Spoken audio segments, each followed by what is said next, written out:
আবার এই সময় আমার রুমে কি করছিস? কয়টা বাজে দেখেছিস? তুমি কি জানো না আমি তোমাকে রুমে কি করছি? এত না জানার ভান করো কেন সব সময়? ভালোই ভালোই বলছি, এখান থেকে চলে যা, না হলে কিন্তু খারাপ হবে। যাব না। আমি যাওয়ার জন্য কি এসেছি এত রাতে? আমি তো একটু মন ভরে তোমাকে দেখতে এসেছি। দিন দিন তুই কিন্তু বাড়াবাড়ি করছিস। এখানে বাড়াবাড়ির কি দেখলে? ভালোই তো বেসেছি। চুপ, আমি তোর ভাই হই, তুই এইসব কথা আমাকে কিভাবে বলতে পারিস? উফ, এ কথা শুনতে শুনতে আমার কান পেকে গিয়েছে। তুই যদি এখন এই রুম থেকে না বের হোস তাহলে কিন্তু আমি চাচির সাথে কথা বলতে বাধ্য হব। যা ভালো লাগে তাই বলতে পারো, ওসব এখন আমি ভয় পাই না। আয়ান বিরক্ত হয়ে হায়াতের হাত ধরে তাকে রুম থেকে টেনে বের করে দিল। তারপর মুখের উপর দরজা লাগিয়ে দিল। হায়াতও দীর্ঘশ্বাস ছাড়ল। এটা তার সাথে, এগুলো প্রতিদিনের কাহিনী। কি আর করবি, ভালোবেসেছে যে, বেহাত তো হতেই হবে। তাই আয়নের পিছে এভাবে পড়ে আছে। হায়াত এখন আর মন খারাপ করে না। এখন এগুলো যেহেতু প্রতিদিনের কাহিনী, সে নিজের সর্বোচ্চ চেষ্টা করছে আয়নের মনে একটু জায়গা করতে, যে কোনোভাবেই। হায়াত মুখ গোমড়া করে নিজের মনে বুঝ দিয়ে রুমে ফিরে এলো। তাকে এরকম অবস্থা দেখে নিশি মানে আয়নের বোন বলল, ভাইয়া, তোকে আবার রুম থেকে তাড়িয়ে দিয়েছে তাই না? তোর ভাই একটা বজ্জাত, কি আর বলবো।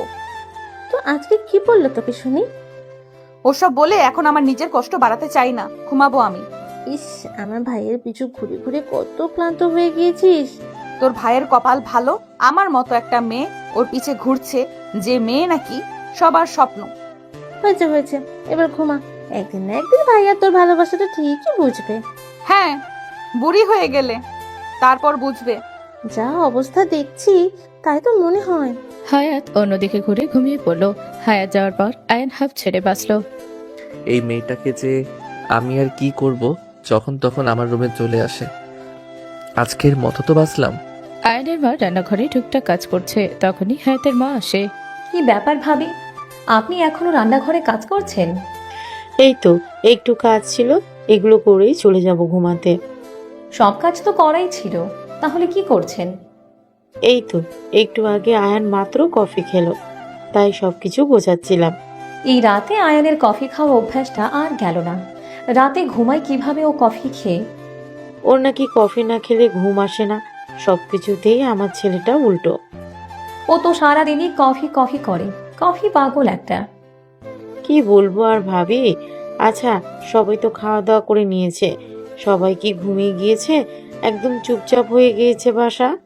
হয়তো সবাই ঘুমিয়ে গিয়েছে, অনেক রাত হয়ে গিয়েছে তো।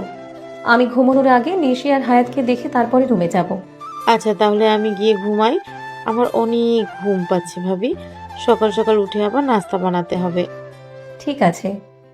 আয়নের মা গিয়ে সবাইকে দেখে নিল যে সবাই ঠিকঠাক মতো ঘুমাচ্ছে কিনা। আসলে প্রতিদিন রাতে আয়নের মা সবকিছু নিজেই চেক করে নেয়। বাড়ির বড় বউ বলে কথা, অনেক দায়িত্ব তার। সকাল সকাল হায়াত ঘুম থেকে উঠে গিয়েছে, কলেজে যাবে তাই। নিশি এখনো ঘুম থেকে ওঠেনি। এটা দেখে হায়াত নিশিকে ডাকতে শুরু করলো। কি ব্যাপার, তুই এখনো ঘুম থেকে উঠছিস না কেন? দেরি হয়ে যাবে তো। আজকে আমার একদমই ভালো লাগছে না, আমি যাব না। এখন আমাকে শান্তিতে ঘুমোতে দে। হায়াত একটু মুচকি হাসি দিল। এটা শুনে তার মানে আজকে হায়াত একা একা আয়নের সাথে কলেজে যাবে। ভালোই হলো। হায়াত তো শুধু বাহানা খোঁজে আয়নের সাথে সময় কাটানোর। এখন সে একটু সুযোগ পেয়েও গিয়েছে। সকাল সকাল রুমের দরজায় এত শব্দে আয়নের ঘুম ভাগে। বিরক্ত হয়ে ঘুম থেকে উঠে দরজা খুলে দেখে হায়াত দাঁড়িয়ে আছে। আয়ন একটু বিরক্ত নিয়েই বলল, কিরে, কি সমস্যা? এই সকাল সকাল ডাকাডাকি করছিস কেন? তুমি তো জানোই আমাদের তোমার কলেজে নিয়ে যেতে হয়। আল্লাহ, কোন বিপদে পড়লাম আমি! প্রতিদিন সকাল সকাল একটা ডিউটি আমার। এই ডিউটি কবে শেষ হবে আমার? কখনোই শেষ হবে না। এখন এভাবে দাঁড়িয়ে না থেকে তো তাড়াতাড়ি তৈরি হয়ে নাও। এটার একটা ব্যবস্থা আজকেই করতে হবে আমার। সকাল সকাল এসব ভেজাল ভালো লাগে না আর। আয়ন বাধ্য ছেলের মতো গিয়ে তৈরি হয়ে নিল। এটা আজকে নতুন না, প্রতিদিনই নিশি আর হায়াতকে আয়ন কলেজে নিয়ে যায়, আবার নিয়েও আসে। এটাই তার দায়িত্ব। আয়নের বাবা এই দায়িত্ব তাকে দিয়েছে। বাবার অমান্য তো আর হওয়া যাবে না, তাই আর কি সব কথা শুনতে হয়। হায়াত সোফার উপর বসে বসে একটা বই পড়ছে আর আয়াতের জন্য ওয়েট করছে। একটু পরে আয়াত চলে এলো। এখনো তোর ঘুম কাটেনি ঠিক মতো, একদম বিরক্ত সে। মেয়েদেরও তৈরি হতে এত সময় লাগে না, আমার তো দেরি হয়ে যাবে। এত দেরি করলে কেন? মাত্র 10 মিনিটে তৈরি হয়েছি, আর কত তাড়াতাড়ি রেডি হব? আমি তো চলে এসেছি। নিশিকে দেখছি না, ও কোথায়? ও আজকে যাবে না, ওর ভালো লাগছে না। তাহলে তোর কেন যেতে হবে? এত কথা না বলে এখন কি তুমি বের হবে প্লিজ? লেট হয়ে যাচ্ছে তো। হায়াত আর আয়ান গাড়িতে উঠে বসলো। এতক্ষণে আয়ানের এখন একটু ঘুম ভেঙেছে। হঠাৎ আয়ান খেয়াল করলো হায়াতকে আজকে একটু অন্যরকম লাগছে। আসলে হায়াত আজকে আয়ানের সাথে একা যাবে, তাই একটু সাজুগুজু করেছে। কখনোই এর আগে হায়াত কলেজে যায়নি এভাবে, কিন্তু আজকে সামান্য একটু সেজেছে। এই ঠোঁটের মধ্যে লাল লাল কি দিয়েছিস তুই? হ্যাঁ, ওমা, এটা কি দিয়েছি তুমি কি জানো না? এইটা এখনই মুছে ফেল। কেউ কখনো কলেজে লিপস্টিক দিয়ে যায় নাকি? আমি তো শুধু লিপস্টিক দিয়েছি, মেয়েরা যে আরো কত কি দেয় বুঝতে পারবে না তুমি। উফ হায়াত, আমি মুছতে বলেছি, তেরামি করবি না একদম। আমাকে আজকে বেশি সুন্দর লাগছে, এর জন্য তোমার অনেক হিংসা হচ্ছে তাই না? অদ্ভুত। হায়াতকে অনেকবার বলার পরেও লিপস্টিক মুছতে পারেনি। আয়নের মেজাজ একদম খারাপ হয়ে যায়। সামনে থেকে একটা টিস্যু নিয়ে হায়াতের কাছে গিয়ে তার লিপস্টিক মুছতে যায়। হায়াতও তাকে আটকাতে চায়। দুজনের ভিতরে অনেকটুকুই মারামারি লেগে যায়, কিন্তু মারামারিতে আয়ান যেতে সুন্দর মতোই লিপস্টিক মুছে দিয়েছে। এই সকাল সকাল উঠে আমি এত কষ্ট করে তৈরি হয়েছি আর তুমি সবকিছু নষ্ট করে দিলে। চুপ, আর একটা কথাও বলবি না। হায়াত একটু কষ্ট পেল। আসলে যার জন্য এই সকাল সকাল এত কষ্ট করে তৈরি হয়েছিল সে কোনো পাত্তাই দিল না। আয়ন কোনোভাবেই জানে হায়াত সকালে কোনো কিছুই খেতে চায় না। আসলে হায়াত খাবার নিয়ে খুব বাড়াবাড়ি করে, খাওয়া দাওয়া বেশি একটা পছন্দ করে না। যাই হোক, কলেজের সামনে তারা দুজন পৌঁছে গেল। হায়াত নেমে কলেজের দিকে যাচ্ছে, পিছন থেকে আয়ান তাকে আটকায়। আসলে আয়ান সবসময় গাড়িতে কিছু না কিছু কিনে রাখে। সকালে হায়াতকে দেবে বলে আয়ান হায়াতের হাতে খাবারগুলো দিল। সকাল সকাল তো না খেয়ে এসে পড়েছিস, এগুলো কিন্তু মনে করে খেয়ে নিবি। হয়েছে, এখন তোমাকে আমার জন্য চিন্তা করতে হবে না। হায়াত অন্যদিকে ঘুরে একটা মিষ্টি হাসি দিল। আয়নের এই ছোট ছোট জিনিসে তো তার ভালো লাগে। আয়ন মুখ দিয়ে বলুক আর না বলুক, কিন্তু হায়াতের সে অনেক খেয়াল রাখে, ছোট ছোট জিনিস থেকে বড় বড় জিনিস পর্যন্ত। আয়ান হায়াতকে কলেজে দিয়ে এসে ড্রয়িং রুমে শান্তি মতো শুয়ে আছে। তখনই অফিসে যাওয়ার জন্য হায়াতের ভাই সাইম তৈরি হয়ে আসে। কিরে, কি হয়েছে? সকাল সকাল মুড তোর খারাপ দেখা যাচ্ছে কেন? এই সকাল সকাল ঘুম থেকে উঠে প্রতিদিন ওদের কলেজে দিয়ে আসা, তারপরে নিয়ে আসা, এগুলো আর আমার ভালো লাগে না ভাইয়া। তাহলে অফিসে জয়েন করে নে, এই যন্ত্রণা থেকে মুক্তি পেয়ে যাবি। ওয়াও ভাইয়া, কি পারফেক্ট আইডিয়া দিয়েছে তুমি, বলতে হবে। তুমি তো সেরা। আরে আমি তো মজা করছিলাম। তুমি তো জানোই তোমার ভাইয়ার শুধু উল্টোপাল্টা কথা। তুমি একটা সুন্দর সলিউশন চাচ্ছ, কিন্তু উল্টে ও তোমাকে ফাঁসাতে চাচ্ছে যাতে তুমি অফিসে জয়েন করো, আর তোমার ভাইয়ার কাছে একটু কমে, তখন নিজে একটু চোরামি করতে পারবে আর সব কাজ তোমাকে দিয়ে করাবে। মিমি হচ্ছে সাইমের বউ। 1 বছর হয়েছে তাদের বিয়ে হয়েছে। বাড়ির একমাত্র বউ হয়, সে ভীষণ আদরে থাকে সবসময়। ভাবি, তুমি সবসময় সত্যি কথা বলো, এর জন্যই তো আমার তোমাকে এত ভালো লাগে।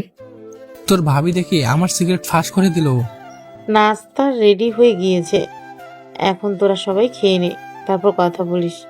আমি নাস্তা খেয়ে একটু ঘুমাবো, আমাকে আর ডিস্টার্ব করবে না আজকে। আমি হায়াতকে আনতে যেতে পারবো না। তুই কি পাগল হয়ে গিয়েছিস? তুই না আনতে গেলে হায়াতকে কে আনতে যাবে? তোর বাবার করা নিষেধ, এই মেয়েগুলোকে একা একা ছাড়া যাবে না। আর এমনিতেও আজকে হায়াত একা তোকেই যেতে হবে। তুমি একটু বাবাকে বলো না ওদের জন্য ড্রাইভার রেখে দিতে, তোমার কথা বাবা শুনবে। আচ্ছা ঠিক আছে, বলবো নি, আগে তুই নাস্তা করে নে। আয়ান যেহেতু আজকে ক্লান্ত, ঘুমোতে চাচ্ছে, ওকে ঘুমোতে দিন ভাবি। আজকে না হয় সাইম আনতে যাবে। ঠিক আছে, এমনি তো ওইদিকে আমার একটা কাজ ছিল, আমি কাজ করি, হায়াতকে দিয়ে যাবো তাহলে। আমি নিশিকে ডেকে নিয়ে আসি, ওর নাকি শরীরটা ভালো লাগছিল না। যেহেতু ও আজকে কলেজে যায়নি, ওকে একটু ঘুমোতে দেন ভাবি। অযথা বিরক্ত করে লাভ নেই, একটু বিশ্রাম নিক। যাই হোক, সবাই নাস্তা করে নিল, যে যে যার মতো কাজ করতে শুরু করে দিল। আয়ান তো হাফ ছেড়ে বাঁচল। আজকে তার এই কাঠ ভাঙা রোদে হায়াতকে আনতে যেতে হবে না, আর তার মা হয়তো খুব শীঘ্রই তার বাবাকে একটা ড্রাইভারের জন্য রাজি করিয়ে ফেলবে। আয়ানের মায়ের ভীষণ আদরের একমাত্র ছেলে আয়ান, তার কোনো কথাই তার মা ফেলতে পারে না। হায়াত কলেজের বাহিরে দাঁড়িয়ে আছে আয়ানের অপেক্ষায়। অনেকক্ষণ দাঁড়িয়ে থেকে দেখলো সামনের দিক থেকে সাইম আসছে। হায়াত একটু অবাক হলো, আগে কখনোই সাইম আসেনি, তাই হায়াত বেশি অবাক হয়। ভাইয়া তুমি এখানে? তোকে নেওয়ার জন্য এসেছি। আয়ান ভাইয়া আসে নাই কেন? ও নাকি আজকে ভীষণ ক্লান্ত, আসতে পারবে না, তাই আমি আসলাম। এমনিতেই এই পাশে আমার একটা কাজ ছিল, তাই ভাবলাম আমি নিয়ে যাই তোকে। কোনো সমস্যা নাকি? এত প্রশ্ন করিচ্ছে। হায়াত আর কোনো কথা বলল না।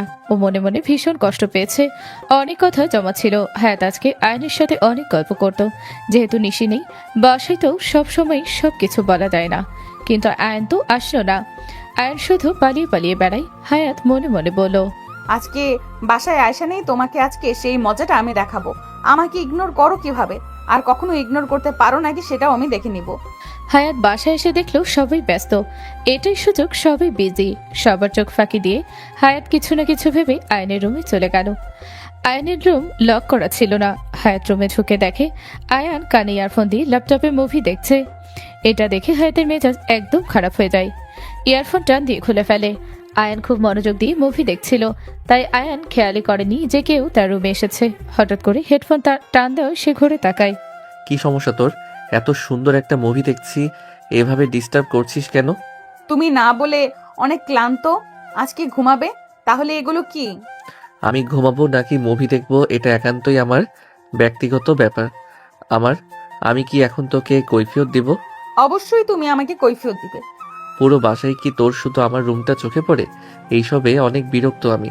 এখন আর জ্বালাইস না, যা আমার রুম থেকে। আমি তোমার জন্য অপেক্ষা করছিলাম, কিন্তু তুমি কি করলে আমার সাথে?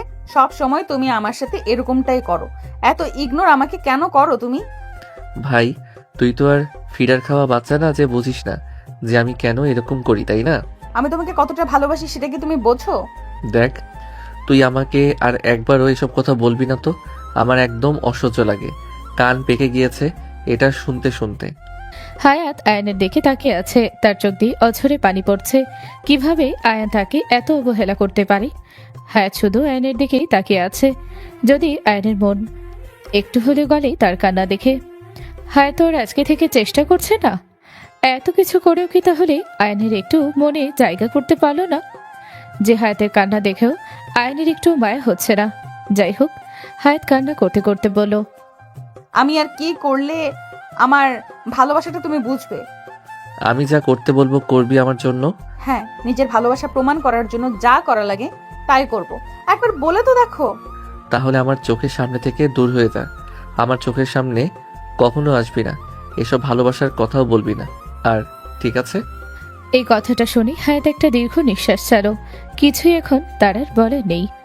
একটা মানুষ কতভাবে তাকে অবহেলা করতে পারে, এগুলো ভেবেই তার বুক ফেটে আসছে। হায়াত মাথা নিচু করে কান্না করতে করতে রুম থেকে বের হয়ে গেল। আয়নের অনেক খারাপ লাগলো। তার কেন জানি হায়াতের পিছে গিয়ে তাকে থামাতে মন যাচ্ছে, কিন্তু না। আয়ন ভাবলো এটা ঠিক আছে তাদের দুজনের জন্য।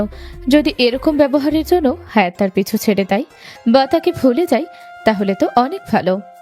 কিন্তু আয়নের এত বেশি খারাপ কেন লাগছে হায়াতের জন্য, এটাই সে বুঝতে পারছে না। হায়াত আয়নের রুম থেকে বের হয়ে সোজা ছাদে চলে যায়। তার খুব বেশি খারাপ লাগলে সে সবসময় ছাদে চলে যায়। ছাদে তার অনেকগুলো গাছ আছে যেগুলোর সাথে কথা বলে তার ভালো লাগে। সবগুলো গাছ হায়াত যত্ন করে নিজের হাতে লাগিয়েছে। নিশি নিজের রুম থেকে বের হলো নিচে যাওয়ার জন্য। তখনই তার চোখ আয়নের রুমের দিকে যায়। নিশি দেখে আয়ন মুভি দেখছে বসে বসে। এটা দেখে নিশি ভাবে এখন তো আয়নের হায়াতকে আনতে যাওয়ার কথা, তাহলে আয়ন এখন মুভি দেখছে কেন? নিশি আয়নের রুমে গিয়ে তাকে জিজ্ঞেস করলো, কি ব্যাপার ভাইয়া, তুমি এখনো মুভি দেখছো? হায়াতকে আনতে যাওয়ার কথা কি ভুলে গিয়েছো? কয়টা বাজে দেখেছো একবার? আমি আজকে ওকে আনতে যাইনি, সাইম ভাইয়া আনতে গিয়েছিল, চলেও এসেছে। কখন এলো? আমি তো দেখলাম না। ভালো করে গিয়ে দেখ, দেখতে পারবি। ঠিক আছে। নিশি আয়নের রুম থেকে বের হয়ে নিচে চলে যায়। ভালো করে খুঁজে দেখে হায়াত কোথাও নেই। নিশি আর কাউকে কিছু না বলি সোজা ছাদে চলে যায়। নিশির বোঝা হয়ে গিয়েছে হায়াত কোথায়, কেননা হায়াতের মন খারাপ থাকলে হায়াত ছাদে চলে যায়। যেহেতু আজকে আয়ন হায়াতকে আনতে যায়নি, তার মানে হায়াতের অনেক মন খারাপ, কষ্ট পেয়েছে অনেক। নিশি ছাদে গিয়ে দেখলো হায়াত বসে আছে এই রোদে। কি ব্যাপার, কি হয়েছে? এই রোদে তুই ছাদে আর আমি তোকে পুরো বাসায় খুঁজে বেড়াচ্ছি। এমনি কলেজ থেকে এসেছি তো ভাবলাম গাছগুলো দেখে যাই। কান্না করতে করতে চোখ ফুলিয়ে ফেলেছিস, আবার আমার সাথে মিথ্যা কথা বলছিস। মন খারাপ করিস না, ভাইয়া তো একটু এরকমই। আমি রুমে যাচ্ছি, কিছুক্ষণ একা থাকবো, আমাকে ডিস্টার্ব করবি না। হায়াত ছাদ থেকে নেমে নিজের রুমে গিয়ে দরজা লাগিয়ে দিল। হায়াতের এমন অবস্থা নিশির একেবারেই ভালো লাগে না। নিশি আর হায়াতের অনেক মিল, একেবারে দুই বোনের মতো তারা। যে চাচাতো বোন কেউ দেখলে বুঝতেই পারবে না। সব সময় একদম আপন বোনের মতো মিলেমিশে থাকে। নিশি নিচে চলে আসে, কি আর করবে। দুপুরে সবাই খাওয়া দাওয়া করতে বসেছেন। নিশি অনেকবার ডাকাডাকি করেছে হায়াতকে, কিন্তু হায়াত আসেনি। হায়াতের মাও গিয়েছিল তাকে ডাকার জন্য, কিন্তু হায়াত কোনোভাবেই খেতে আসবে না। কি ব্যাপার? হ্যাঁ, তোমার মেয়ের কথা আর কি বলবো। সকালে খেতে চাই না, দুপুরে খেতে চাই না, কতবার ডাকাডাকি করলাম, খাবে না। কি হয়েছে কে জানে, বলছেও না আমাদের কাউকে। মা, আমি হায়াতের সাথে কথা বলবো। আপনি চিন্তা করবেন না, আমি খাওয়া দাওয়া করে ওকে খাইয়ে দিয়ে আসবো। আজকে 2 বছরে প্রথমবার এমন হয়েছে যে হায়াত খেতে আসেনি রাগ করে। আয়ন কতবার হায়াতকে ইগনোর করেছে, কত অপমান করেছে, কিন্তু কখনো হায়াত এমনটা করেনি। কিন্তু হঠাৎ আজকে সে খেতে আসবে না, তার মানে কি অনেক বেশি কষ্ট পেয়েছে? খাবারের টেবিলে এগুলোই ভাবছে আয়ান। এসব ভাবতে ভাবতে আয়নও ভালো মতো খেতে পারল না। সবাই খাওয়া দাওয়া করে একটু বিশ্রাম নিতে চলে গেল। আয়ন ড্রয়িং রুমে বসেছিল, তখন দেখলো মিমি নিচে আসছে খাবারের প্লেট নিয়ে। তার মানে হায়াত খাবার খায়নি। এগুলো দেখে ভীষণ খারাপ লাগছে আয়নের। এখন কি করবে? এগুলো বসে বসে ভাবছে আয়ান। আয়ন আর কিছু না ভেবে মিমির কাছে গিয়ে বলল, ভাবি আমাকে খাবারের প্লেটটা দেন, আমি দেখি কিভাবে ও না খায় আজকে। ঠিক আছে, খাওয়াতে পারলে তো ভালো। আয়ন খাবার নিয়ে হায়াতের রুমে এসে দেখলো হায়াত চুপচাপ শুয়ে আছে। কি ব্যাপার, এমন কি হয়ে গিয়েছে খাওয়া দাওয়া বন্ধ করে রুম বন্ধ হয়ে আছিস? আমার কি হয়েছে না হয়েছে সেটা জেনে তুমি কি করবে? পুরো বাসার সবাই তোকে নিয়ে টেনশন করছে। এভাবে না খেয়ে থাকলে মুরগির বাচ্চার মতো হয়ে যাবি তো। হইলে হইলাম, তাতে তোমার কি? আচ্ছা ঠিক আছে, অনেক হয়েছে, এবার খাবারটা খেয়ে নে, বিকাল হয়ে গিয়েছে। তোমরা সবাই আমার পেছনে এইভাবে লেগেছো কেন? আমার ক্ষুধা পেলে আমি একাই খেয়ে নেব, এটা নিয়ে বাড়াবাড়ি করার কি আছে? যা করেছি আমি করেছি, খাবারের প্রতি জেদ কিসের? আমার রুম থেকে এখন যাও, মাথাটা ব্যথা করছে। নিজেকে একটু স্ট্রং কর, ঠিক আছে? কান্না করতে করতে নিজের চেহারার কি অবস্থা করে ফেলেছিস তুই। আমি একটুও কান্না করিনি। কান্না করেছিস নাকি করিস নাই সেটা আমি স্পষ্ট দেখতে পাচ্ছি। আমি তো আর অন্ধ না, তাই না? তুমি অন্ধই। অন্ধ না হলে কি আর আমার ভালোবাসা দেখতে পাও না? আজকের ব্যবহারের জন্য আমি অনেক সরি, প্লিজ এবার একটু খেয়ে নে। আমি এখন না খেয়ে আছি, এটাতে তোমার খুব কষ্ট হচ্ছে তাই না? কি বলতে চাচ্ছিস তুই? আমাকে এত বেশি কষ্ট কেন দাও তুমি? আমি কি ভালোবেসে পাপ করে ফেলেছি? তুই কি একটু নর্মালি কথা বলতে পারিস না? এই প্রেম ভালোবাসা ছাড়া তুই কেন বুঝতে পারিস না আমরা ভাই বোন? ভাই বোনের মধ্যে ভালোবাসা কোথা থেকে আসে? প্লিজ তুমি আমার রুম থেকে চলে যাও, আমি আর তোমার সাথে কথা বাড়াতে চাই না। আমি খাবার রেখে যাচ্ছি, খাবারটা একটু পরেই শেষ করবি। আমি এসে জানি দেখি খাবার খেয়েছিস, না হলে কিন্তু দেখিস আমি আবার কি করি। আয়ন কড়া শাসন করে হায়াতকে বলে গিয়েছে খাবারটা শেষ করতে। হায়াত জানে হায়াত যদি খাবারটা না খায় তাহলে আয়ন রাতে খাওয়া দাওয়া করবে না। আয়নের প্রচুর জেদ। হায়াতের একটু ভালো লাগে আয়ন তার কথা ভাবে, তাই আয়ন যে তাকে কতগুলো কথা দিয়ে কষ্ট দিয়েছিল সেটা হায়াত এখন ভুলে গিয়েছে। একটু যত্ন পেলেই সব কিছু ভুলে যায়, সব সময়ের মতো। হায়াত আবার আয়নের সাথে রাগ করে বেশিক্ষণ থাকতে পারে না। কি আর করবে, অনেক বেশি ভালোবাসে তো, সেই ছোটবেলা থেকেই। আমার মনে হচ্ছে হায়াতের কিছু একটা হয়েছে। কয়েকদিন যাবৎ কেমন চুপচাপ থাকে, বেশি একটা সবার সাথে কথাও বলে না। আমিও খেয়াল করেছি মেয়েটার চেহারা কেমন শুকিয়ে গেছে, মনে হয় কি নিয়ে যেন টেনশন করে।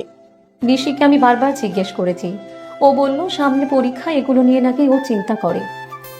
পড়ালেখা নিয়ে এত চিন্তা করার কোনো বিষয় নেই। আমরা তো কখনোই ওদের কোনো কিছু নিয়ে প্রেশার দেই না, যা রেজাল্ট আসবে তাতেই আমরা খুশি। আমিও অনেকবার বোঝালাম, দেখি কি করি। ভাবি আপনি একেবারেই চিন্তা করবেন না, ছোট মানুষ, আস্তে আস্তে এগুলো ঠিক হয়ে যাবে। হায়াত সারাদিন নিজের রুমে ছিল, সন্ধ্যার পরে একটু নিচে এসেছে, কারণ সবাই তাকে জিজ্ঞাসা করছিল তার কি হয়েছে, আর কারো যাতে কোনো সন্দেহ না পারে তাই নিজেকে নর্মাল করেছে। হায়াত সুন্দর করে মুখ ধুয়ে এসেছে যাতে কেউ না বুঝে ফেলে সে কান্না করেছিল। কি ব্যাপার, তুমি কি ঘুমিয়েছিলে নাকি? সারাদিন চেহারা একেবারে ফুলে গিয়েছে। হ্যাঁ, ঘুম থেকে উঠে আসলাম এখন। হায়াত মা, তুই নিচে এসেছিস, একেবারে ভালো হয়েছে। আয়ানকে এই কফিটা দিয়ে আয় তো, আমার প্রচুর পা ব্যথা করছে, আমি এখন সিঁড়ি বেয়ে বেয়ে উপরে উঠতে পারবো না। হায়াত একটা মুচকি হাসি দিল।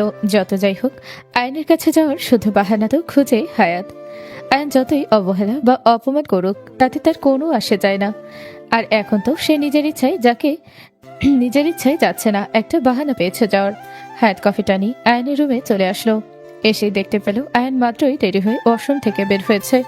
অনেক সুন্দর লাগছে। এত পরিপাটি দেখে হায়াত জিজ্ঞেস করলো, এই সন্ধ্যাবেলা রেডি হয়ে কোথায় যাচ্ছ এত সুন্দর করে? আমি সুন্দরভাবে রেডি হই নাই, আমি নিজেই তো সুন্দর।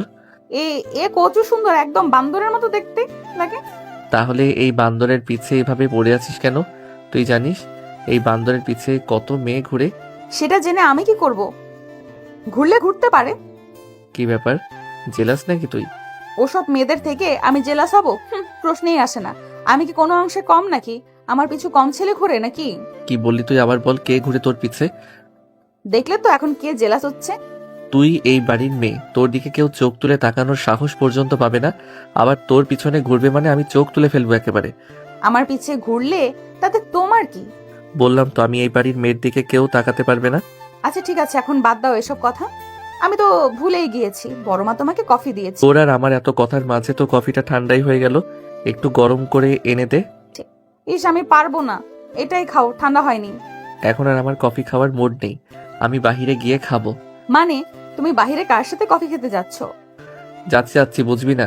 তোরা এখনো বাচ্চা। হায়াত এই কথা শুনে একদম রাগে যেতে ফেটে যাচ্ছে। সে তো মনে করছে আয়ন অন্য একটা মেয়ের সাথে হয়তো কফি খেতে যাবে। এ কথা ভাবলেও হায়াতের মেজাজ খারাপ হয়ে যাচ্ছে। যে আয়নের সাথে অন্য মেয়ে থাকবে বা আয়ন অন্য মেয়েকে অ্যাটেনশন দিবে, এটা কখনোই সম্ভব না। কফির গ্লাসটা রেখে হায়াত আয়নের কলার ধরে একেবারে নিজের মুখের কাছে নিয়ে আসে। হুট করে এরকম কিছু একটা হবে আয়ন কল্পনাতেও ভাবেনি। আয়ন একেবারেই অপ্রস্তুত ছিল, হায়াতের আগে কখনোই এমনটা করেনি। হঠাৎ করে এরকম একটা সিচুয়েশন হয়, আয়ন হতবাক হয়ে গিয়েছে। সে একেবারেই হায়াতের মুখের কাছে, হায়াতের গরম নিঃশ্বাস তার ঠোঁটের উপর পড়ছে। আয়ন হায়াতের থেকে সরে গিয়ে আমতা আমতা করে বলল, দিন দিন তোর পাগলামি বেড়েই চলছে, তাই না? এটা কোন ধরনের স্বভাব? আমার সামনে অনেক মেয়ের কথা বলতে তুমি সাহস কিভাবে পেলে? আমি কখন অন্য মেয়ের কথা বললাম? নিজের লিমিট মতো থাকবে, বুঝলাম? তোমাকে আমার নিজের করে পেতে বেশি সময় লাগবে না। তুই কি আমাকে থ্রেট দিচ্ছিস? এমন কিছুই ভেবে নাও। হায়াত এই কথাটা বলে আয়নের রুম থেকে বের হয়ে গেল। রুম থেকে বের হয়ে হায়াত বড় বড় নিঃশ্বাস নিচ্ছে। এভাবে আয়নকে তার কাছে নিয়ে আসবে কখনোই কল্পনা করেনি। একটা মুহূর্তের জন্য তো হায়াতের দম বন্ধ হয়ে গিয়েছিল। হায়াত রুম থেকে যাওয়ার পর আয়ন বড় বড় নিঃশ্বাস নিচ্ছে আর এক বোতল পানি খেয়ে ফেলেছে। একটু আগে তার সাথে এটা কি হলো? এটা কেমন অনুভূতি? হায়াতের এত কাছে গিয়ে কেন এরকম লাগলো? তার এগুলোই ভাবছে বসে বসে। তার মধ্যে ওর বেস্ট ফ্রেন্ডের কল আসলে আয়ন তার বেস্ট ফ্রেন্ড নিহাদের সাথে আজকে বের হবে। অনেক দেরি হয়ে যাচ্ছে। নিহাদ কল দিয়ে তার সাথে চিল্লাচিল্লি করলো।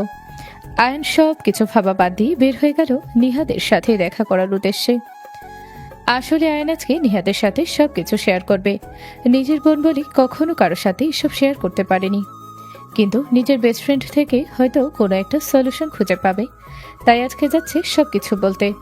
আজকে আরো অনেক বন্ধু ছিল নিহাদের সাথে, তাই কোনো কিছু বলতে পারলো না। এদিক দিয়ে বাসায় সবাই রাতে খাওয়া দাওয়া করে নিয়েছে। আয়ন বাহির থেকে খেয়ে আসবে, এটা তার মাকে আগে জানিয়ে দিয়েছে। সবাই ঘুমিয়ে গিয়েছে, এত রাত হয়ে যাচ্ছে কিন্তু আয়ন বাসায় আসছে না। এটা নিয়ে হায়াত খুব চিন্তিত, তাই আয়নের জন্য আয়নের রুমে বসে বসে ওয়েট করছে। আয়ন খুব ক্লান্ত শরীর নিয়ে রুমে ঢুকলো। ঢুকে দেখে হায়াত বসে আছে। এক কাজ কর, তোর জিনিসপত্র নিয়ে আমার রুমে শিফট হয়ে যা। এই রুম আমি ছেড়ে দিই, যেহেতু তোর এতই পছন্দ। এই রুম আমার পছন্দের, কারণ এখানে তুমি থাকো। দেখ, আমার শরীরে আর এক ফোঁটা এনার্জি নেই তোর সাথে তর্ক করার।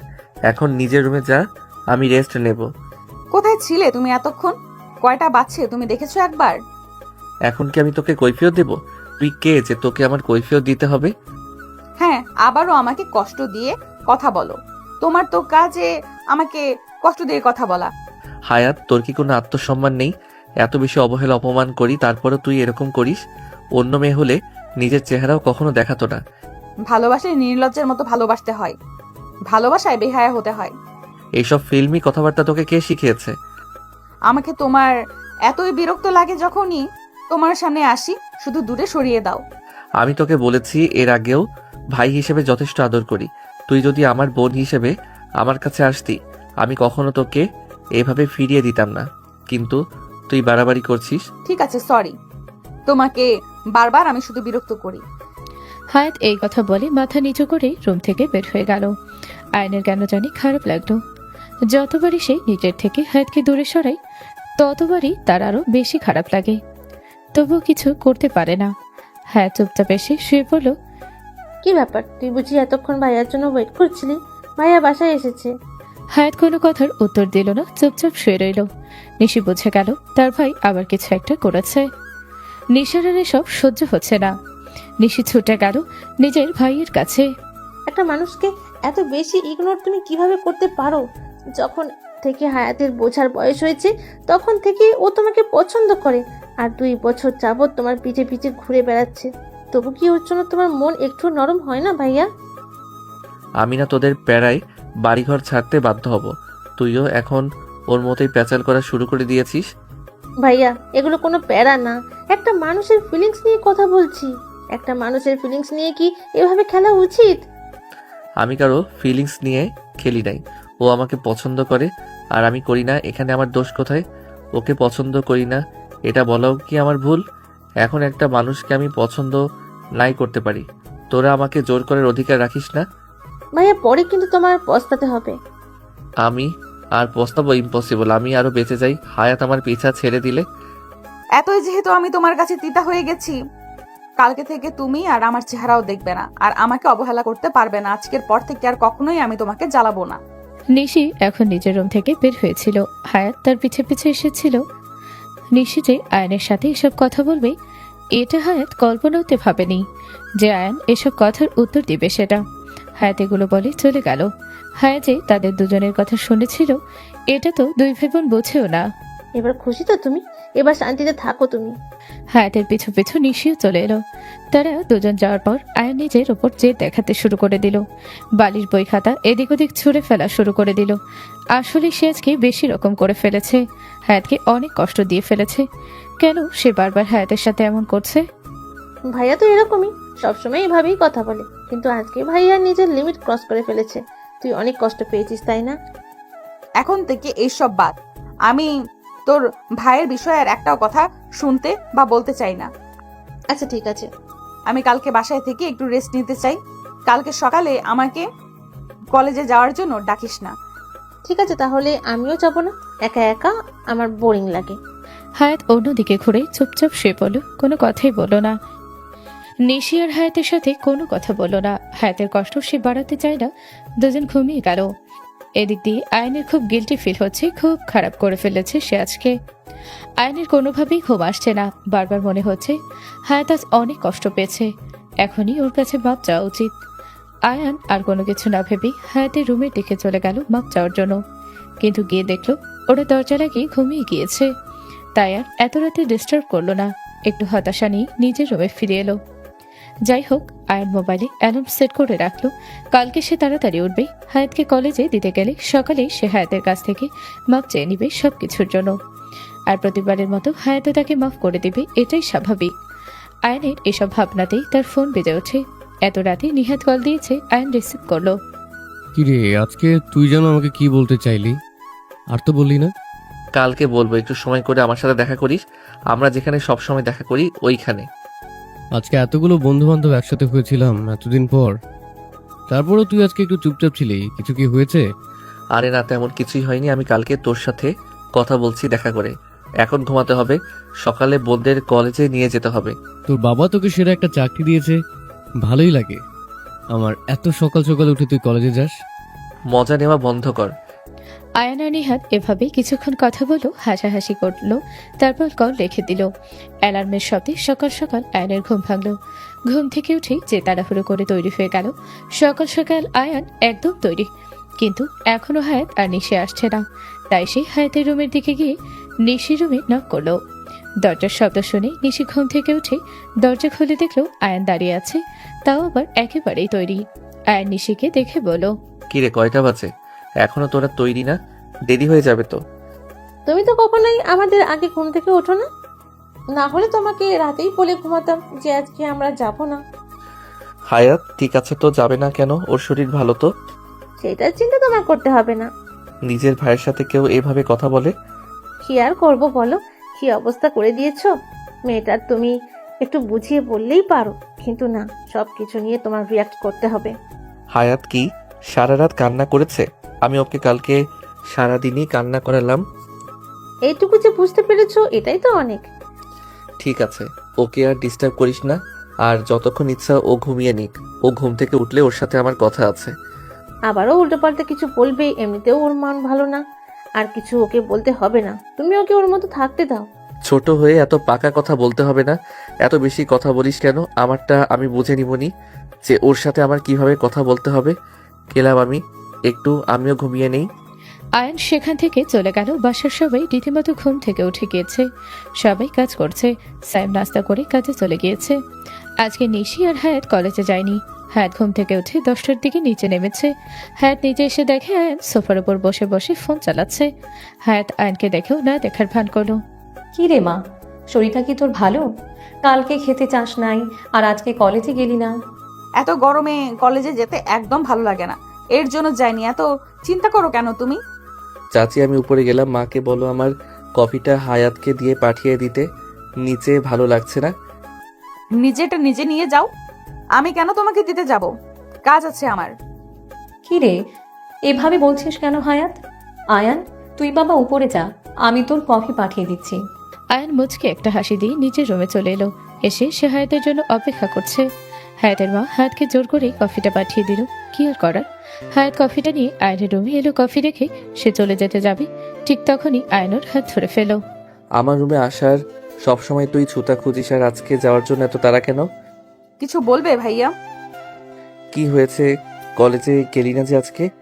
এমনি একদিন কলেজে যাইনি, তাই সবাইকে কৈফিয়ত দিয়ে বেড়াতে হবে নাকি আমার? উফ, কৈফিয়তের কিছু না, আমার তোর জন্য চিন্তা হচ্ছিল। ও অনেক চিন্তা করো আমার জন্য, ধন্যবাদ। আমার সত্যি অনেক চিন্তা হচ্ছিল, সারা রাত আমি ঘুমোতে পারিনি।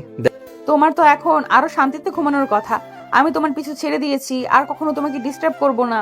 কালকের বিষয়টা নিয়ে আসলে আমি মন থেকে সরি। আমি বুঝতে পারিনি তুই কথাগুলো শুনছিলি দাঁড়িয়ে থেকে। আমি ওভাবে কথাগুলো বলতে চাইনি, কিন্তু হঠাৎ করে কি যেন হয়ে গিয়েছিল আমার। এখন ওইসব কিছু বাদ দাও। তুমি বারবার আমাকে বলতে আমরা ভাই বোন। ভাই বোনের মধ্যে কিসের ভালোবাসা? তুমি ঠিকই বলেছিলে। আমি এখন থেকে তোমাকে ভাইয়ের মতো করেই দেখবো। চিন্তা করো না, আমি সব কিছু ভুলে গিয়েছি। হায়াতের মুখ থেকে এসব কথা শুনে আয়নের কেন জানি অনেক বেশি খারাপ লাগলো। যদিও আয়ন এতদিন এটাই চেয়েছিল, কিন্তু যখন সত্যি সত্যি হায়াত তার দিক থেকে মুখ ফিরিয়ে নিল, তখন আয়নের মুখটা একদমই ফেটে যাচ্ছে খুব কষ্টে। এই কথাগুলো বলার সময় হায়াতেরও অনেক কষ্ট হচ্ছিল, কিন্তু কিছু করার নেই। সব কিছু মেনে নিতে হবে, এটাই কপালে ছিল, এটা ভাবে। কালকে আমার কথাতে বেশি কষ্ট পেয়েছে, এর জন্য এসব কথা বলেছে। বেশিক্ষণ আমাকে ছাড়া থাকতে পারবে নাকি রাতেই চলে আসবে আমি জানি। কয়েকটা দিনে হায়াত এভাবে শুকিয়ে গেল কেন বুঝতে পারছি না। ওকে নিয়ে ভীষণ চিন্তা হয় আমার। কেমন জানি হয়ে যাচ্ছে মেয়েটা আমার দিন দিন। মিমি, তুমি একটু হায়াতের সাথে কথা বলে দেখো তো কি হয়েছে। আসলে নিশিকে বারবার জিজ্ঞেস করছে, ও বলছে না তেমন কিছুই। আমিও হায়াতের আচরণগুলো খেয়াল করছি। ও আগে তো এরকম ছিল না। চঞ্চল একটা মেয়ে হঠাৎ করে এরকম হয়ে যাচ্ছে কেন দিন দিন? আজকে আমি ওর সাথে কথা বলবো। ঠিক আছে বৌমা, তুমি একটু কথা বলে দেখো তো। ওর চিন্তায় চিন্তায় না হলে আমি একেবারেই শেষ হয়ে যাব। আরে মা, আপনি অযথাই এসব নিয়ে চিন্তা করছেন। এমনও তো হতে পারে ও কলেজের কিছু বিষয় নিয়ে চিন্তিত। এই বয়সে এগুলো হয়, এগুলো কোনো ব্যাপার না।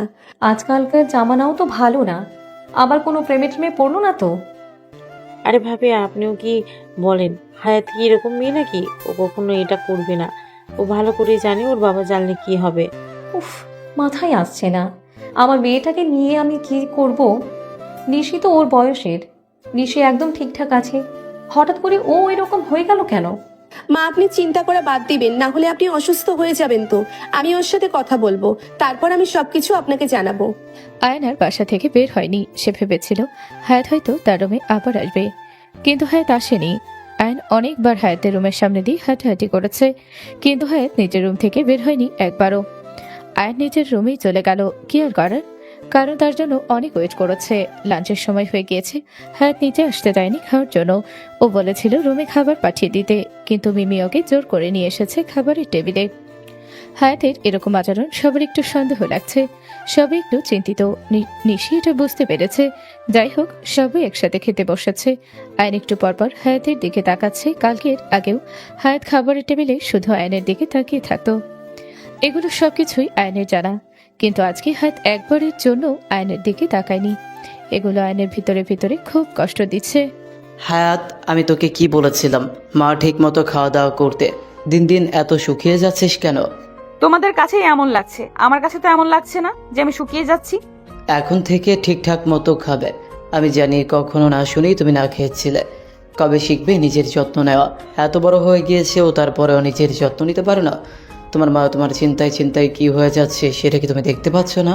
কিরে, মেয়েটা খাবারের টেবিলে বসেছে, তুই এমন একটা সময় ওর সাথে এরকম করছিস কেন? শান্তি মতো আমার মেয়েটাকে খেতে দে। বড় আবু, এই বাসায় শুধু তুমিই আমাকে বোঝো, আর সবাই শুধু আমার সাথে কিরকম করে দেখেছো। মাঝে মাঝে আমার তো মনে হয় বাবা তুমি আমার থেকে বেশি হায়াতকে আদর করো। তোরা দুজনেই আমার কাছে সমান, আমার চোখে কোনো ভেদাভেদ নেই। বাবা, তোমার কাছে আমার একটা রিকোয়েস্ট ছিল। এখানে রিকোয়েস্টের কি আছে? তুই আমার কাছে আবদার কর মা। তোর আবদার করতে দেরি আমার হাজির করতে দেরি হবে না। আমি চাই তুমি দ্রুতই আমাকে একটা ড্রাইভারের ব্যবস্থা করে দাও। এই কথাটা শুনে সবাই অবাক হয়ে গেল। হায়াত এরকম একটা কথা বলবে এটা কেউ আশা করেনি, বিশেষ করে আয়ান। সব থেকে বেশি অবাক হয়েছে তার তো গলা দিয়ে খাবারই নামে না। কোনো রকম একটু পানি খেয়ে হায়াতের দিকে সে তাকিয়ে আছে। হায়াত হঠাৎ করে ড্রাইভারের কথা কেন তুলল? হঠাৎ ড্রাইভারের কথা কেন আসলো? তোকে আর নিশিকে তো আয়ান দিয়ে আসে আর নিয়ে আসে, এটাতে প্রবলেম কোথায়? কোনো সমস্যা নেই, তবে আমি ড্রাইভারের সাথে যেতে চাই। প্লিজ বাবা, আর একটাও কথা বলো না। এটা কি আয়ান তোকে শিখিয়ে দিয়েছে? ওর তো সকাল সকাল তোদের নিয়ে যেতে খুব প্রবলেম হয়। সত্যি করে বল, আয়ান কিছু বলেছে তাই না? আরে তেমন কিছুই না, আয়ান ভাইয়া কেন বলবে? আমি নিজে থেকেই বলছি আমার একটা ড্রাইভার লাগবে। যদি আমাকে ড্রাইভার না দাও তাহলে আমি কলেজে যাওয়া বন্ধ করে দিব। এটাই আমার সিদ্ধান্ত। হায়াত আর কোনো কথা না বলে খাবার টেবিল থেকে উঠে চলে গেল। আজকেও হায়াত খাবারটা শেষ করলো না। যেহেতু ও ড্রাইভার চাচ্ছে, ওকে একটা ড্রাইভার দিয়ে দাও। তুমি তো জানোই তোমার মেয়েটা কেমন, যেটা বলে সেটাই লাগবে ওর। সত্যি করে বল, তুই কি কিছু বলেছিস ওকে? এতদিন তো ড্রাইভার চাইনি, তাহলে হঠাৎ করে ওর ড্রাইভার লাগবে কেন? অবশ্যই তুই কিছু বলেছিস ওকে। আমি কোনো কিছু বলতে যাবো আব্বু, ও তো নিজেই বললো, ওকে কিছু বলিনি আমি। বাবা, ভাইয়া কিছু বলেনি। আসলে আমি আর হায়াত দুজনেই চাইছিলাম একটা ড্রাইভার। প্রতিদিন ভাইয়াকে এভাবে চালাতেই আমাদের দুজনের একদম ভালো লাগে না। এখানে জ্বালানোর কি আছে? এটা ওর দায়িত্ব। এমনিতেও অফিসের দায়িত্ব এখন পর্যন্ত আয়ান নেয়নি। সারাদিন বাসায় শুয়ে বসে থাকে, শুধু তোদের দুজনকে কলেজে দিয়ে আসবে আর নিয়ে আসবে। এটা থেকে ওর অনেক প্রবলেম হয়ে যায়। খাবারের টেবিলে এত কথা না বলে সবাই এখন চুপচাপ খাওয়া দাওয়া করে নাও, পরেটা পরে দেখা যাবে। আমি কথা বলে দেখছি হায়াত ওর সাথে আসলে সমস্যাটা কোথায়। কথা বলার কোনো দরকার নেই ভাবি, আমি কালকে একটা ড্রাইভারের ব্যবস্থা করে দিচ্ছি, যেহেতু আমার মেয়ে একটা আবদার করেছে। সবাই দুপুরে খাওয়া দাওয়া করে যে যার মতো রুমে চলে গেল। আয়নের প্রচুর মেজাজ খারাপ হচ্ছে, হায়াত এরকম করছে কেন? তারপর আয়ন হায়াতের রুমে গিয়ে দেখলো হায়াত বসে আছে। কি রে, কি সমস্যা তোর? হঠাৎ করে তো ড্রাইভার লাগবে কেন? আমি তো প্রতিদিন দিয়ে আসি, এটা থেকে তোর প্রবলেম হয়ে যাচ্ছে খুব। প্রতিদিন তোমারই তো বেশি বিরক্ত লাগে আমাদের দিয়ে আসতে। এটা তো তোমার জন্যই ভালো হয়েছে যে এখন থেকে আর তোমাকে যেতে হবে না ঘুম থেকে উঠে সকাল সকাল। হায়াত, তুই কিন্তু বাড়াবাড়ি করছিস। কিছু বলছি না, এর জন্য কি এরকম করবি? আমি বাড়াবাড়ি কি করলাম? ড্রাইভার চাওয়া কি আমার পাপ হয়ে গিয়েছে নাকি? আয়নের রাগে একেবারে চোখ মুখ লাল হয়ে যাচ্ছে। হায়াত এখন বাড়াবাড়ি করছে। একদম হায়াতের কাছে গিয়ে তার দুই হাত ধরে একদম নিজের কাছে নিয়ে নিল আয়ান। তুই কি দেখতে পাচ্ছিস না আমার কি পরিমাণে কষ্ট হচ্ছে তোর এরকম আচরণে? ছাড়ো আমাকে, কেউ দেখে ফেলবে। আর আমি তোমার বোন, বোনকে কি কেউ এভাবে ধরে নাকি? আমি যখন তোকে বলতাম বারবার যে আমি তোর ভাই হই, তখন কি তুই আমার থেকে দূরে সরে থাকতি নাকি? এখন তাহলে আমি কেন তোকে ছাড়বো? হায়াত আয়ন থেকে নিজেকে ছুটিয়ে নিল, তারপর বলল, তুমি চেয়েছিলে যাতে আমি তোমার থেকে দূরে দূরে থাকি, সেটাই করছি। আর আমাকে এখন শান্তিতে থাকতে দাও। ঠিক আছে, আমিও দেখে নিব আমাকে ছাড়া তুই কিভাবে থাকিস। আয়ান রাগে বের হয়ে গেল। তোমাকে আমি বলেছিলাম তোমার ছেলেকে একটু শাসন করতে, হয়তো ওর কোনো আচরণে হায়াত কষ্ট পেয়েছে, না হলে এইভাবে একটা ড্রাইভারের কথা তো আসার কথা না। আয়ান আমাকে অনেকবার বলেছিল ওর সকাল সকাল যেতে একদম ভালো লাগে না, আমি যাতে তোমার সাথে কথা বলি।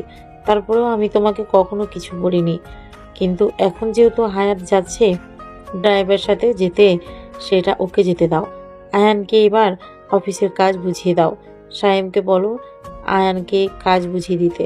আর কতদিন এভাবে বেকার ঘুরে ঘুরে বেড়াবে? সাইম আর আমরা দুজন তো কাজ সামলিয়ে নিয়েছি, এখন আয়ানের কোনো প্রয়োজন নেই কোম্পানিতে। তাই আমি চাচ্ছিলাম যে ওর জীবনে একটু মজা করে নিক এই বয়সটাতে। সাইমও এটাই চাচ্ছে। আমরা কেউ চাই না যে এত ছোট বয়সে আয়ান অফিসে জয়েন করুক। আয়ান কি আর ছোট? আয়ানের বয়স 26 বছর হয়ে গিয়েছে। আচ্ছা দেখি কি করি। দেখতে দেখতে বেশ কয়েকদিন কেটে গেল। হায়াতের বাবা হায়াতের জন্য ড্রাইভার রেখে দিয়েছে। এখন আয়নের আর হায়াতের ধরতে গেলে দেখাই হয় না। হায়াত বেশিরভাগ সময় নিজের রুমেই থাকে, খেতেও নিচে আসে না, তাই এর সাথে তার অনেক কম দেখা হয়। এক পলক আয়ন হায়াতকে দেখার জন্য অনেক ছটফট করে, কিন্তু কিছুই করার নেই। হায়াতকে দেখার কোনো উপায় নেই। সারাদিন দরজা লাগিয়ে বসে থাকে রুমের ভেতরে। এতদিনে আয়নের বোঝা হয়ে গিয়েছে সে আয়াতকে আসলে কতটা ভালোবাসে। যখন আয়াত তাকে এত বেশি পাত্তা দিয়েছিল, ভালোবেসেছিল, তখন সে হায়াতের ভালোবাসাটা বুঝে উঠতে পারেনি, বা হায়াতকে সে নিজেও ভালোবেসে ফেলেছে এটাও বুঝতে পারেনি। এখন হায়াত তার থেকে দূরে, তাই সে ভালোবাসা হারে হারে টের পাচ্ছে। বাসায় সবাই তোকে নিয়ে খুব চিন্তিত। বেশি একটা কথা বলিস না, সারাদিন রুম বন্দি থাকিস, এভাবে হলে কি চলবে বল? সবাই সন্দেহ করছে তোকে নিয়ে। আগে কত চঞ্চল ছিলি, তোকে এভাবে চুপচাপ দেখতে আমারও ভালো লাগে না। আগের মতো কি হওয়া যায় না? কিছুদিন সময় দে, দেখবি আমি আগের মতো হয়ে গিয়েছি। হায়াত যখন থেকে বুঝতে শুরু করেছে, ঠিক তখন থেকেই সে আয়নের প্রেমে হাবুডুবু খাচ্ছে, কিন্তু কখনো বলা হয়নি। এসএসসি দেওয়ার পর থেকেই সে আয়নের পিছে পড়েছিল। 2 বছর আয়নকে বোঝানোর চেষ্টা করেছে, কিন্তু আয়ন তাকে পাত্তা দেয়নি। ভেবেছে ছোট মানুষ, হয়তো এগুলো আবেগ। কিন্তু দিন দিন হায়াতের পাগলামি বেড়েই চলেছিল। তারপর তো হলেই তাদের মধ্যে একটা ঝামেলা। নিহাদের সাথে সবকিছু শেয়ার করলো আয়ন। সবকিছু শুনে নিহাদ অবাক হয়ে গেল। এতদিন যাবৎ মেয়েটা তোর পিছে পিছে ঘুরে বেড়াচ্ছে, আর তুই আজকে আমাকে জানাচ্ছিস এসব? আরে আমি ভেবেছিলাম ছোট মানুষ আবেগের বশে এসব করছে, কিন্তু একদিন যে আমিও ওর প্রেমে পড়ে যাব এটা তো ভাবিনি। তুই ওকে আগে থেকেই ভালোবাসতি। ও যেহেতু তোর চাচাতো বোন, এর জন্য আমি তোকে কখনো বলতে পারিনি। আমি যতবারই তোদের একসাথে দেখেছি, আমার ততবারই মনে হয়েছে তুই ওকে শুধু বোন না, এর বেশি কিছু মনে করিস। তাহলে কি আমি নিজের অনুভূতি নিজেই বুঝতে পারিনি এতদিন? হ্যাঁ, যেহেতু ওই মেয়ে তোকে এতদিন গুরুত্ব দিয়েছে, তোর পিছে পিছে ঘুরে ঘুরে বেরিয়েছে, এজন্য তুই কখনো বুঝতে পারিসনি ওর মর্মটা। এখন যেহেতু ও তোকে ইগনোর করছে, তোকে দিয়ে অনেক কষ্ট পেয়েছে, এখন তুই হাড়ে হাড়ে টের পাচ্ছিস। ও এখন ড্রাইভারের সাথে কলেজে যাওয়া আসা করে, আমার সাথে ওর দেখাই হয় না। কত দিন হয়ে গিয়েছে আমি দেখি না ওকে। এত বেশি অবহেলা করার আগে তোর ভাবা উচিত ছিল কিভাবে পারলি একটা মেয়েকে এত বেশি অবহেলা করতে। তো একটাবার ওকে সময় দিয়ে দেখছি, ওকে বোঝার চেষ্টা করতি। ও আমার পেছনে এমনভাবে পড়েছিল, আমি একটু ভয় পেয়ে গিয়েছিলাম। বাসার কেউ যদি আবার উল্টাপাল্টা ভেবে নিত, তাহলে বিষয়টা কেমন দেখা যেত। এখন কি করবি, কিছু কি ভেবেছিস? কি করবো সেটাই তো ভেবে পাচ্ছি না। এর জন্যই তো তোর সাথে শেয়ার করলাম, একটা সলিউশন দে না। তুই তাহলে ওকে কোথাও ঘুরতে নিয়ে যা, তারপর নিজের মনের কথাটা ওকে জানিয়ে দে। আর অবশ্য আগে তুই তোর সবকিছুর জন্য মাপ চেয়ে নিবি। ও কি আমাকে মাফ করতে পারবে? একবার মাফ চেয়েছিলাম। তুই নিজেই তো বললি ও তোর সাথে বেশি দিন রাগ করে থাকতে পারে না। আর ও যেহেতু তোকে এত বেশি ভালোবাসে, তাহলে তুই ওকে ভালোবাসিস সেটা শুনলে আর রাগ করে থাকতে পারবে না? বলত। আচ্ছা, ও যদি আমার সাথে যেতে না চায়, এখন তো প্রচুর রাগ করে আছে, কি করব? তাহলে সবাইকে ঘুরতে নিয়ে যাবি। সবাই গেলে সবার সাথে ও যাবে, তখন না করতে পারবে না। সবার সাথে বাসা থেকে বেরোবে, তারপর ওইখানে গিয়ে হাতকে কোনো একটা জায়গায় নিয়ে ভালো মতো নিজের মনের কথাটা জানিয়ে দিবি। তাহলে এটা আমি আজকেই করব। এখন আমি তাড়াতাড়ি বাসায় যাই। ঠিক আছে, বেস্ট অফ লাক বন্ধু। আয়ন তাড়াহুড়ো করে বাসায় চলে এলো। কয়েকদিন হয়ে গিয়েছে হায়াতকে ও দেখে না। তার চোখ দুটো হায়াতকে দেখার জন্য ছটফট করছে।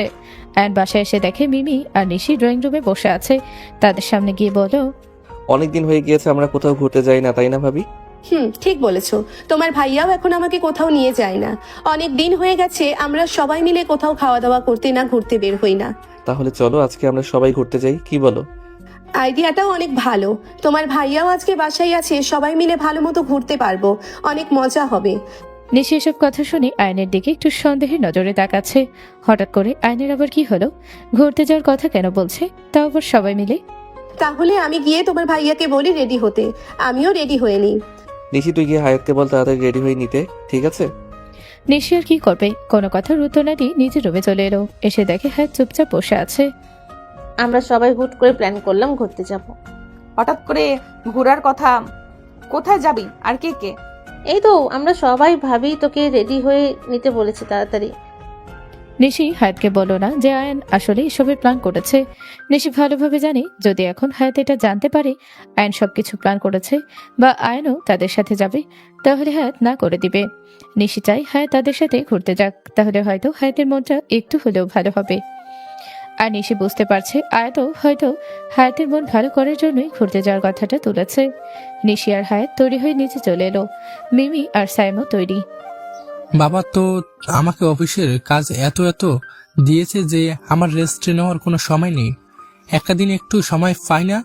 তোমরা সবাই ঘুরতে যাবে, আমাকে একদম রেস্ট করতে দাও না তোমরা। একটা দিন একটু ঘুরতে গেলে কি এমন হয়ে যায়? তাদের এসব কথার মধ্যে আয়ান চলে আসে। কতদিন পর হায়াতকে দেখে আয়ানের চোখ দুটো একদম জড়িয়ে যায়। হায়াত আয়ানকে দেখেও না দেখার ভান করলো। আমাদের সবাইকে তৈরি হতে বলে সব থেকে বেশি দেরি তো তুমিই করলে। একটু লেট হয়ে গিয়েছে। আমি যাব না। কি ব্যাপার, কি হলো? আমরা সবাই তৈরি হয়ে আসলাম আর এখন তুমি বলছো যাবে না, হঠাৎ করে কি হলো? ও যাবে ভাবি, ভাইয়া তোমরা গাড়িতে বসো, আমরা আসছি। মিমি আর সাইম গাড়িতে উঠলো। হায়াত তো যাবে না, নাছুর বাঁধা, কিন্তু আয়ানও কম না, তাকে জোর করে নিয়ে যাবে। এক প্রকারে ধমকে দিয়ে হায়াতকে রাজি করিয়েছে যাওয়ার জন্য। যাওয়ার টাইমে হায়াত কোনো কাহিনী চাচ্ছে না, এর জন্য আর কথা বাড়ালো না। আয়ন যেটা বললো সেটাই চুপচাপ মেনে নিল। নিশি কোনো কিছুই বলছে না, শুধু আয়নের এসব জিনিস দেখে সে হতবাক হচ্ছে। আসলে আয়ন চাইছেটা কি? মিমি আর সাইম এক গাড়িতে উঠে বসেছে, আর এক গাড়িতে আয়ন উঠলো। নিশি ওঠার সময় আয়ন বলল, তুই ভাই আর ভাবির সাথে যা। মানে কি? তাহলে কি তুমি আর আমি এক গাড়ি দিয়ে যাব? হ্যাঁ, এটাতে কি সমস্যা? এর আগেও তুই আর আমি একা কতবার গাড়ি নিয়ে ঘুরেছি। আমি তোমার সাথে যাব না।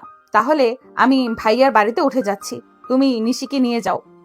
যাওয়ার টাইমে তোরা কি শুরু করে দিলি? কতদিন পরে আমরা সবাই মিলে বের হচ্ছি আর এখন তোরা এরকম করছিস? নিশি তুই গাড়িতে উঠে বস, না হলে কিন্তু আমি নেমে যাবো এক্ষুনি। কি আর করার, তিনজন এক গাড়িতে বসলো। তারপরে ওরা সবাই এক জায়গায় এলো ঘুরতে। আয়ন অনেক কষ্ট করে নিশিকে রাজি করিয়েছে যাতে সাইম আর মিমিকে একটু ব্যস্ত রাখে। হায়াতের সাথে তার একটু দরকারি কথা আছে। কোনো উল্টোপাল্টা কথা বলে ওর মন নষ্ট করে তো তুমি যাবে না, তাহলে দেখো ভালো হবে না। আর তুই চিন্তা করিস না, আমি তো ওই দিনের বিষয়গুলো নিয়ে মাপ চাইবো, আর কিছুই না। নিশি কথা বলতে বলতে মিমি আর সাইমকে এখান থেকে একটু দূরে নিয়ে গেল। হায়াত এত খেয়াল করেনি যে তারা এখানে নেই। হায়াত একা একাই নদীর পাড়ে একটু বসেছিল। ঠিক তখনই তার পাশে এসে বসে আয়ান। হঠাৎ করে আয়ানকে বসতে দেখে হায়াত চলে যাবে, ঠিক তখনই আয়ান তার হাত ধরে এক টানে একদম টান দিয়ে বসিয়ে দেয় তার পাশে। আমাকে দেখে আর কত পালাবি তুই? পালাবো কেন? তুমি তো চেয়েছিলে আমি যাতে তোমার থেকে দূরে দূরে থাকি, আমি সেটাই করছি। অনেক হয়েছে। আর কতদিন তুই আমার উপর এভাবে রাগ করে থাকবি? বিশ্বাস করো, আমি তোমার উপর কোনো রাগ না। তুমি এতদিন যাবত চেয়েছিলে আমি যাতে তোমার বোনের মতো হয়েই থাকি, কোনো বাড়াবাড়ি যাতে না করি, সেটাই করছি। আমার আর কোনো বাড়াবাড়ি তুমি দেখবে না। হায়াতের মুখ থেকে এসব কথা শুনে কেন জানি আয়নের অনেক বেশি কষ্ট লাগলো। কি পরিমাণে কষ্ট পেয়েছে মেয়েটা। আয়ন যখন নিজের মনের কথাগুলো বলতে যাবে ঠিক তখনই হায়াত বলল, তুমি চিন্তা করো না, আমি তোমাকে নিজের ভাইয়ের চোখেই দেখি। এখন তুমি একদম চিন্তামুক্ত। তুই এখন পর্যন্ত আমার উপর অনেক রেগে আছিস, তাই না? ওই দিন রাতে ও মাপ চেয়েছিলাম সবকিছুর জন্য, আমি আবার মাপ চাচ্ছি, মাফ করে দে আমাকে। আরে তুমি মাফ চাচ্ছ কেন? আমি আমার লিমিট ক্রস করে ফেলেছিলাম, অবুঝের মতো করেছি, ওগুলো ভুলে যাও সবকিছু এখন। এগুলো শুনে আয়ন ভীষণ কষ্ট পেয়েছে, কিছু বলার আর শক্তি পাচ্ছে না। এটা বলে হায়াত সেখান থেকে চলে গেল। অনেক ঘোরাঘুরি করার পরে সবাই বাসায় চলে এলো। আয়ন কি করবে বুঝতে পারছে না, সবকিছুই তার এখন বিরক্ত লাগে। হায়াতের এড়িয়ে চলা তার কাছে সব থেকে বিরক্তিকর। তুই আমাকে আগে বলিসনি কেন? আয়ান ভাইয়া সবাইকে ঘুরতে নিয়ে যাওয়ার কথা বলেছে। আমি যদি আগেই বলে যেতাম তাহলে তো তুই আর আমাদের সাথে যাইতি না। যাই হোক, সবাই মিলে অনেক দিন পরে ঘুরলাম, ভালোই লেগেছে। আচ্ছা, ভাইয়া তোকে কি কি বলেছে? আজকে ওই দিনের জন্য কি তোর কাছে মাফ চেয়েছে? হ্যাঁ, মাফ চেয়েছে। এখন আর আমি ওগুলো পরোয়া করি না, আমি ফ্রেশ হয়ে আসছি। হায়াতের মা আর বাবা কথা বলছে। হায়াতের বাবার খুব কাছের এক বন্ধুর ছেলে আমেরিকা থেকে দেশে এসেছে, তার জন্য মেয়ে খুঁজছে। হায়াতের বাবার বন্ধু হায়াতের বাবাকে বলেছে হায়াতকে তারা একবার দেখতে আসতে চায় তাদের ছেলেকে নিয়ে। এটাই হায়াতের বাবা হায়াতের মাকে বলছে। আমাদের মেয়ে তো এখনো ছোট। যেহেতু আমার ছোটবেলার বন্ধু, আমি তো আর মুখের ওপর না করতে পারি না। যেহেতু তারা দেখতে আসতে চাচ্ছে, দেখে যাক, সমস্যা কোথায়? দেখলেই তো আর বিয়ে হয়ে যায় না। তাহলে একবার তুমি হায়াতকে জিজ্ঞেস করে নাও ও কি বলে। আমি আমার মেয়ের বিরুদ্ধে কোনো কিছু করব না, সব কিছুর অনুমতি নিয়ে হবে। আমিও চাচ্ছিলাম আমার মেয়েটা পড়াশোনা করুক, কিন্তু যেহেতু দেখতে আসতে চাচ্ছে তাই আর না করলাম না। ঠিক আছে, তাহলে আজকে বাসার সবার সাথে কথা বলে তারপর তুমি তাদের কল দিয়ে জানিয়ে দিও। এমনিতেই আয়নের মন ভীষণ খারাপ, একদমই খেতে ইচ্ছে করছে না, কিন্তু শুধু খেতে গেলেই হায়াতের চেহারাটা সে দেখতে পারবে, তাই নিজের মনের বিরুদ্ধে খেতে চলে গেল। সবাই রাতে একসাথে খেতে বসেছে। সবার সাথে আমার একটু কথা ছিল, দরকারি কথা। সব কিছু ঠিক আছে তো? আবার কি দরকারি কথা হঠাৎ করে? যে আমার বন্ধু মোস্তাকের ছেলের জন্য হায়াতকে দেখতে আসতে চাচ্ছিল। এই কথাটা শোনার সাথে সাথেই সবাই হায়াতের বাবার দিকে তাকালো। হঠাৎ করেই বাসায় বিয়ের কথা, তাও হায়াতের, এটাকে কল্পনাতেও ভাবেনি। আয়নের মনে হচ্ছে ও এখনই মাথা ঘুরে পড়ে যাবে। হঠাৎ করে তার সাথে সব কি হচ্ছে, নিজের মনে কথা বলতেও পারল না হায়াতকে। আর এখনই হায়াতের বিয়ের কথা চলছে। বাসায় সবকিছু সে চোখে অন্ধকার দেখছে। আমাদের মেয়ে এখনো অনেক ছোট, তুমি না করে দাও না। শুধু দেখতেই তো আসতে চেয়েছে, আমি না করি কিভাবে? দেখতে আসলেই তো আর বিয়ে হয়ে যায় না, এর জন্য আমিও আর না করি নাই। আমাদের মেয়ে কি কোনো অংশে কম নাকি দেখতে? আসলে তাদের পছন্দ হয়ে যাবে, তখন বিয়ের কথা বললে না করবে কিভাবে? তার থেকে ভালো আগেই না করে দাও। বাবা, ও এখনো ইন্টার কমপ্লিট করেনি, তুমি এক্ষুনি ওর বিয়ের কথা বলছো? এটা কখনোই সম্ভব না। সবার এমন কথাতে আয়ন একটু শক্তি পাচ্ছে, কিন্তু সবার মধ্যে হায়াত হঠাৎ করে বলে উঠল, কিসের ভালোবাসা?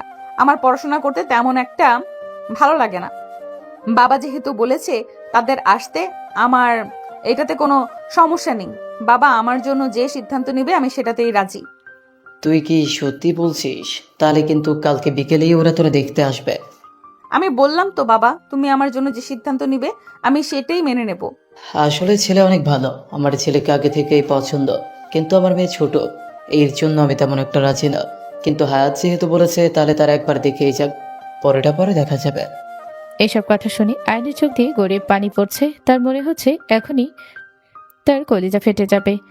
হায়াত তার সাথে এরকম কিভাবে করতে পারছে? রাগ করে আছে এর মানে এটা তো না যে বিয়ের জন্য হ্যাঁ বলে দিবে।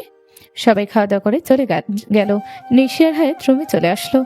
তুই কি পাগল হয়ে গেছিস? কিভাবে বিয়ের জন্য হ্যাঁ বলতে পারিস এই বয়সে? আমি জানি তো তুই এইসব কিছু করছিস ভাইয়ার উপর জিদ করে কি নিজের জীবনটা নষ্ট করে দিবি? এই বয়সে হায়াত এত জিদ ভালো না। এইখানে জিদের কি আছে? অদ্ভুত কথাবার্তা। তুই এখনো ভাইয়ার জন্য পাগল। তুই যা কিছু করছিস ওগুলো রাগের মাথায় করছিস। এখনো সময় আছে, তুই গিয়ে না করে দে। আমি যা করছি আমাকে করতে দে। সারা জীবন তোর ভাইয়ের জন্য চোখের পানি তো ফেলতে পারবো না। হায়াত আর কোনো কথা না বলে অসময়ে চলে গেল। নিশিরার এসব ভালো লাগছে না। এ পাশে হচ্ছেটা কি এসব ভাবতে ভাবতেই তার পেছন দিয়ে আয়ান চলে আসে। হায়াত অসময়ে যেয়ে জোরে জোরে কান্না করছে, মুখ চেপে। আসলে তার কি করা উচিত আর কি করলো সেটা আদৌ কি সে পারবে আয়ানকে ছাড়া অন্য কাউকে বিয়ে করতে? হায়াত কই? আমি না পাগল হয়ে যাব। ওদিক দিয়ে হায়াতের কাহিনী আর এদিক দিয়ে তোমার কাহিনী, কোনটা রেখে কোনটা সামাল দিব? তুইও ভালো করে জানিস ও এগুলো রাগের মাথায় করছে। রাগ ভালো, তবে এত রাগ ভালো না। রাগের মাথায় অন্য কাউকে বিয়ে করে নেবে, এটা আবার কেমন রাগ? তাহলে তুমি নিজেই বুঝে নাও কি পরিমাণ ওকে কষ্ট দিয়েছো যে ও অন্য কাউকে বিয়ে করতে রাজি হয়ে যাচ্ছে। আমি এ বিয়ে কখনোই হতে দেব না। এখন পাগলামি বাদ দাও, ওকে শুধু দেখতে এসেছে, আর কিছুই না। এখন তুমি রুম থেকে যাও, গিয়ে হায়াতকে ভালো করে জানিয়ে দিস আমি ওর বিয়ে কখনোই অন্য কারোর সাথে হতে দিব না।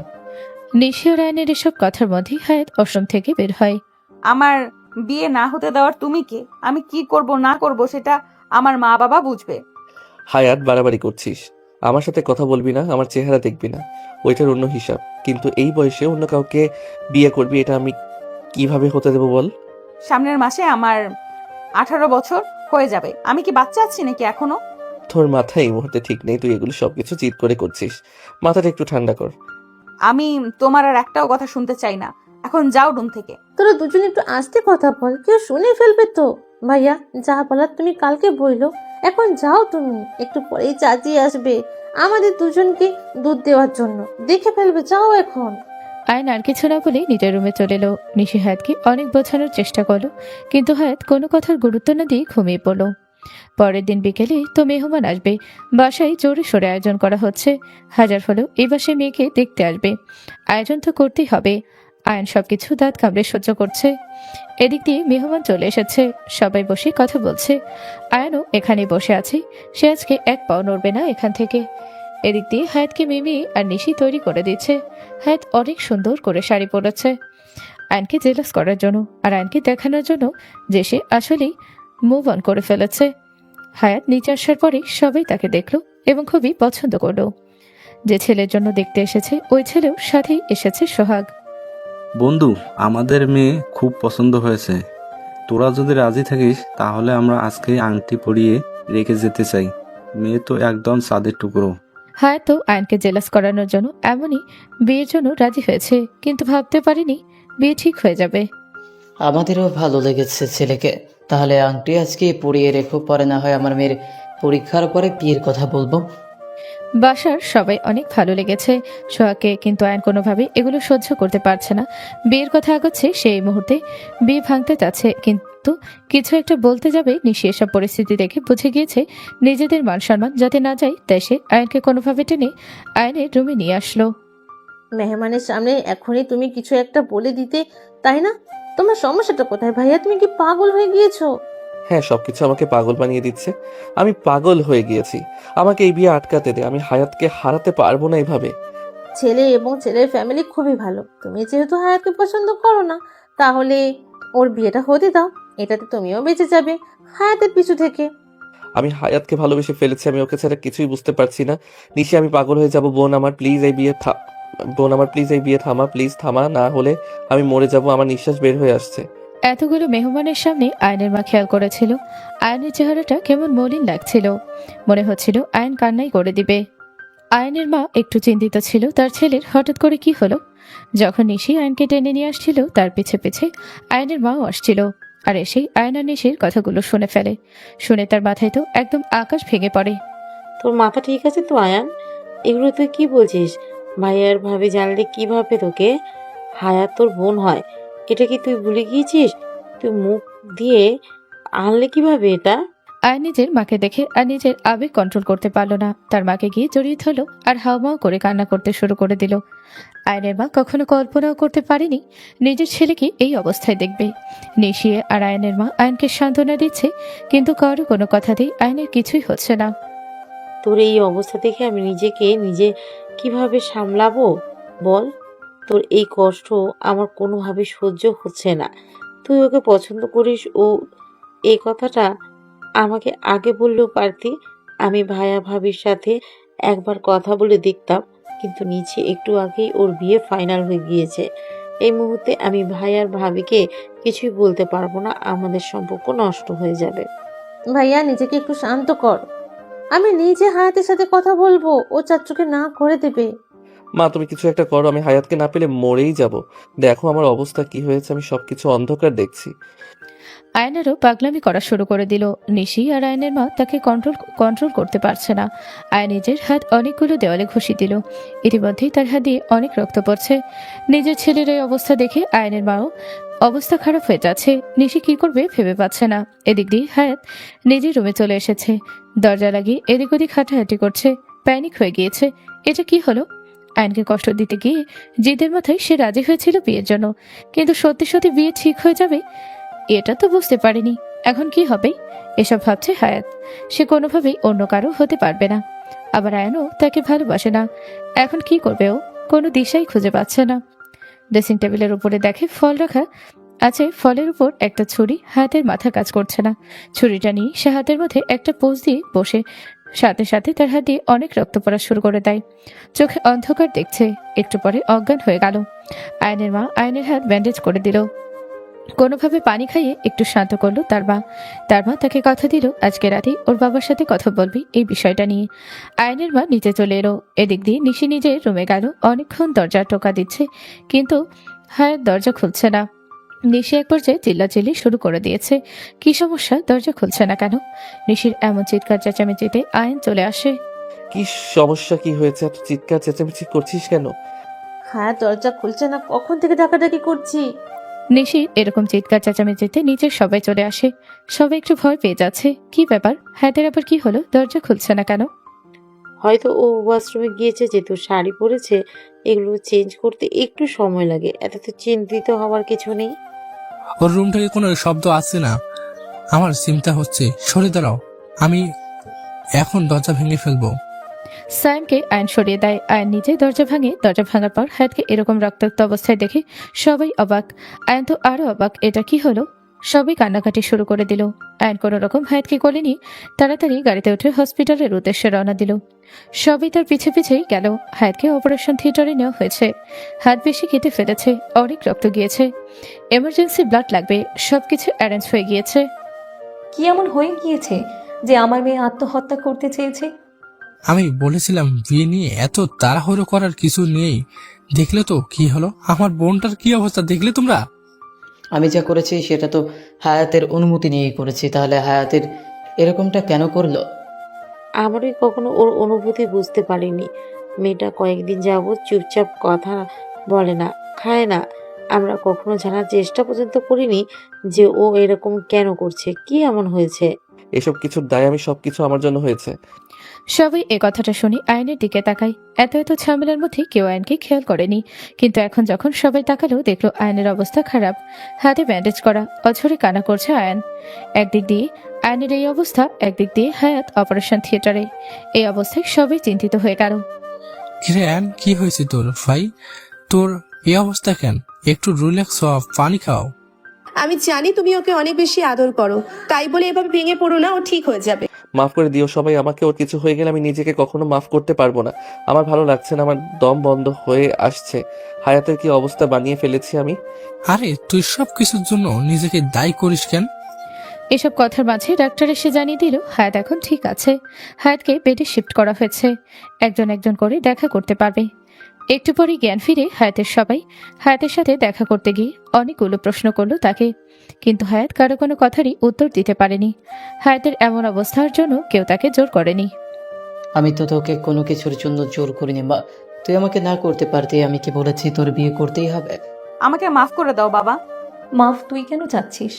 মাফ তো আমার চাওয়া উচিত। আমি মা হয়ে তোর অনুভূতি কখনো বুঝতে পারিনি। তুই এখনো ছোট, একটা বাচ্চা। হঠাৎ করে বিয়ের কথা শুনে তুই নার্ভাস হয়ে গিয়েছিস। আমাদের মেয়ে এখনো অনেক ছোট, তুমি না করে দাও নাই। এসব কথা বাসায় গিয়ে হবে। ওকে এখন একটু বিশ্রাম নিতে দাও তোমরা। সবাই বাহিরে গেল। সবাই এখন একটু চিন্তামুক্ত, তবুও সবার মাথায় অনেকগুলো প্রশ্ন ঘুরপাক খাচ্ছে। সবার বাহিরে তাই আয়ন একটু সুযোগ বুঝে হায়াতের রুমে গেল। হায়াত চোখ বন্ধ করে শুয়ে আছে। আয়ন তার পাশে গিয়ে বসে তারপর হায়াতের মাথায় হাত বুলিয়ে দিল। কারো স্পর্শ পেয়ে হায়াত চোখ খুলল। এটা তুই কিভাবে করতে পারলি? তুই কি জানিস তোকে যখন আমি ওইভাবে দেখেছি তখন আমার কি অবস্থা হয়েছিল? আর একটু হলে আমি তোকে হারিয়ে ফেলতাম। হয়েছে, আমি মরে গেলে তো তুমি বেঁচে যেতে। হয়েছে, আর একবার ওইসব কথা মুখে আনবি না। তুই কি দেখতে পারছিস না আমার ভালোবাসা, আমার অনুভূতিগুলো? আমি কিভাবে তোর জন্য ছটফট করছি, এগুলো কি তোর চোখে পড়ছে না? আয়নের মুখে নিজের জন্য ভালোবাসার কথা শুনে হায়াত তো অবাক, কিন্তু হায়াত মনে করছে যে তার এই অবস্থা হয়েছে এর জন্য আয়ন তার উপর মায়া করে এগুলো বলছে। আমি এরকম একটা কাজ করেছি এর জন্য তোমার মায়া হচ্ছে, তাই না? এর জন্য বলছো ভালোবাসো? হায়াত, আমি সত্যিই তোকে ভীষণ ভালোবাসি, আর এটা আমি আমার মাকে জানিয়ে দিয়েছি। এবার নিজের রাগ একটু কমা। সবার সাথে কথা বলি আমি, আর তুই থেকে আমরা হয়ে যাই। আমি এখন এইসব বিষয়ে কথা বলতে চাচ্ছি না। হায়াতের অনেক পানি পিপাসা লেগেছে, তাই পানি খাওয়ার জন্য উঠতে যাবে, কিন্তু একা উঠতে পারছে না। তখন তাকে আয়ন সাহায্য করলো উঠে বসতে। হায়াত উঠে কোনো রকম একটু বসে দেখে আয়নের হাতে ব্যান্ডেজ করা। দেখে হায়াত চিন্তায় পড়ে যায়। কি ব্যাপার, আয়নের আবার কি হলো? কি ব্যাপার, তোমার হাতে কি হয়েছে? ব্যান্ডেজ করা কেন? আর তেমন কিছুই না। তোমার যখন অনেক রাগ ওঠে তখন তুমি দেওয়ালে হাত ঘুষে দাও, তার মানে কি তুমি সত্যিই আমাকে ভালোবাসো? আমার যখন বিয়ে ঠিক হয়ে যাচ্ছিল তখনই তুমি এটা করেছো, তাই না?